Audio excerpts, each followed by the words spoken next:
ഇന്ന് ലോകത്ത് യുദ്ധങ്ങൾ ഏറുമ്പോ, പ്രശ്നങ്ങൾ ഏറുമ്പോ, പൈശാചിക ശക്തികൾ വർദ്ധിച്ചു വരുമ്പോ ഒരു കാര്യം ഓർക്കണം, ഈ കരുണ എത്തിക്കേണ്ടവർ എത്തിക്കാതെ പോയതിന്റെ ഗതികേടാണ്, നാശമാണ്, വരൾച്ചയാണ്, ഇല്ലായ്മയാണ് ഈ തകർച്ചയുടെ കാരണമെന്ന് നിഷ്പക്ഷമായിട്ട് കർത്താവിന്റെ സന്നദ്ധിയിൽ ഇരുന്ന് ചിന്തിച്ചാൽ നമുക്ക് ചങ്കിൽ അത് മനസ്സിലാക്കാൻ പറ്റും.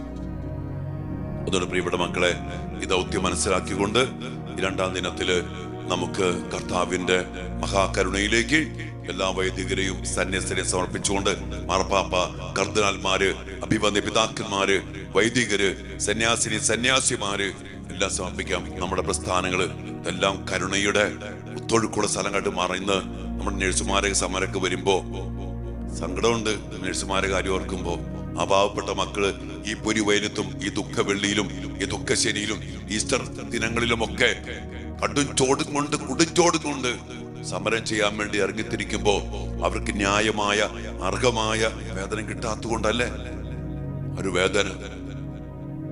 കരുണയുടെ കഴിവഴികളായിട്ട് മാറേണ്ട നമ്മുടെ പല മേഖലകളും അടഞ്ഞുപോയ കരുണയുടെ ഇടങ്ങളായിട്ട് മാറുകയും അതിന്റെ വേദന, അതിന്റെ മുറിവ് അനേക മക്കളിലേക്ക് ഒത്തിരിയേറെ നൊമ്പരങ്ങളായിട്ട് മാറുകയും ചെയ്തിട്ടുണ്ട്. നമുക്ക് പ്രത്യേകം പ്രാർത്ഥിക്കാം.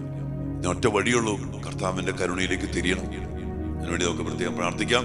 രണ്ടാം ദിനത്തിലെ നൊവേനയുടെ ദിവ്യമായ രഹസ്യം കർത്താവ് പറയുന്നത് നമുക്ക് കേട്ട് സ്വീകരിച്ച് അതുപോലെ നമുക്ക് പ്രാർത്ഥിക്കാം.